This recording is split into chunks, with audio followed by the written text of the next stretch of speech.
Hi, I'm Dean Jenkins, and I want to create the best sanding blocks ever. You know, I'm a hobbyist. I don't do this for a living, but I'm passionate about it. And when I do it, when I do the body work and paint on a car like this current project, 68 El Camino, I want it to come out. I want it to be awesome, and I want paint to go down like glass, and it to be glossy and have depth and clarity. And as you know, if you want your paint to look good, you got to do good prep, right? It's got to go down on a super flat, smooth surface. And I kept hearing people talk about acrylic or polycarbonate sanding blocks and what a good job they did. And I got interested in it, and I bought polycarbonate sheets and cut them and tried to attach handles like many people done. They use tape and foam and PVC pipe or whatever. It works, but it's not that great. And there are other products on the market that have been launched. Here's an example, and it's got this, this piece of rubber, and it's not that comfortable. And in order to get a varying degree of flexibility, they vary the thickness of the polycarbonate, and so you got to buy this set of a whole bunch of blocks. And so, in addition to being an auto restoration paint enthusiast, I'm an inventor and I'm an entrepreneur, and I was like, there's got to be a better solution. And so I set out to invent, wiping the dust off here, the best sanding blocks ever. So it uses this polycarbonate base, which is diamond hard. And that's great because when you're sanding, it's going to make the surface you're sanding flat and get it where you need it to lay the paint on. There are foam blocks on the market. The problem with the foam blocks is, first, they're not that flexible. It's rigid foam. And so when you're doing a crowned surface, like on this fender here, they don't really yield. So you're really only sanding in the middle, and you're not getting the thing flat. So they don't curve, but they do yield. So the foam, if you encounter an imperfection, it's going to yield, and it's not going to get it flat the way you want.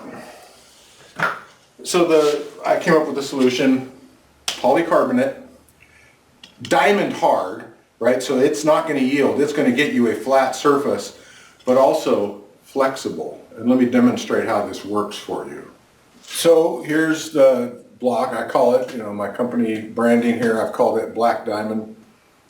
It's a rubber handle with the polycarbonate base, and you can see I've adhered sandpaper, just standard PSA longboard self-strip paper to this.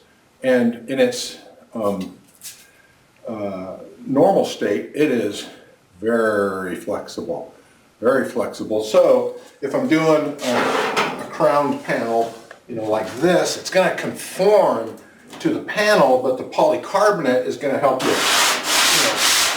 really cut that flat.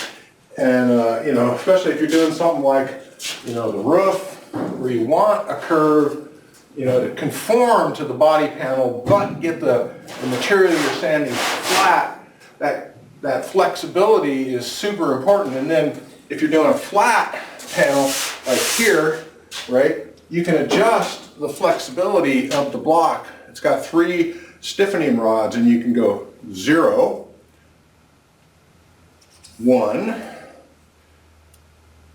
2, and 3. So you got 4 different settings of flexibility. And once you put the 3 rods in, that is a rigid block, and now I can get a flat surface like this, or back here like this. I can get it absolutely flat, and then if I want to, like this, this door is crowned, right? If I want less flexibility, I can pull some rods out and get it to conform to that surface and still get it flat. And so, you may have heard of the AFS blocks. They had a similar system, but they had a stainless steel bottom. It was very, very thin. it would yield, particularly if you're trying to cut filler down, it would yield and wouldn't get it flat as efficiently as the polycarbonate base. And they were a little bit complex, and they're out of business anyway. And so I designed this black diamond, flexible sanding block, polycarbonate base, get your surface absolutely flat, and a high degree of flexibility, and then incrementally less flexibility up to being entirely rigid for really, really flat surfaces. This is a 16-inch block. I'm going to offer it initially an 8-inch and the 16-inch, and then we have a 24-inch as well. And then we may add variations, 4-inch for small areas and stuff like that. Now this El Camino project, you can see I'm in the midst of blocking it, and I'm hoping, next month to be able to paint it. It's a bit of a zebra, different colors there. I've been working on blocking it. I sanded through the metal in a few places, put some more epoxy primer on it. But what I want you to see is every panel you're looking at, the fender, the door, the quarter panel, and the hood are reproduction steel, and you know how well that fits. But check it out. Look down the side of that car, and I think I've got it pretty flat. And I had to do a ton of metal work on the edges of the fender, the edges of the doors, and the doors to the corner, to the quarter. The quarter was welded on here. It was welded on, all up here. And, with all that metal work, it took, did the metal work as best we could. And it took some work, but, we got more blocking to do. But if you look down the side, we got this pretty flat. I did panel to panel blocking, and I used that very block that I was showing you, which is the prototype block. And I think we're getting close. Needs a little more work, but we are getting there. And I absolutely can tell you that my black diamond flexible sanding block, the one I was showing you, it made the job a lot easier. And I also wanted to point out the design of the handle. It's meant to be ergonomic and comfortable when you're using it. And you don't want a big handle that you grab with your hand. It's designed to be grabbed with your fingertips, because when you're sanding, you're blocking this out, you want to let the sandpaper do the work. You don't want to be bearing down. You want to use good fresh sandpaper and let it cut, and use your fingertips like that, and it's designed exactly for that, to do the blocking correctly. So here's the deal. This is a prototype. The factory produced it. It's perfect. I've been glad to have it and use it on this project. And I've ordered the production tooling. We're going into production pretty soon. Today is December 14th. We expect to have the tooling and first samples out of the production tooling in a month, so about the middle of January. And then once the samples are approved, and high confidence they will be, we're going to go to production and start making these things and making them available for sale.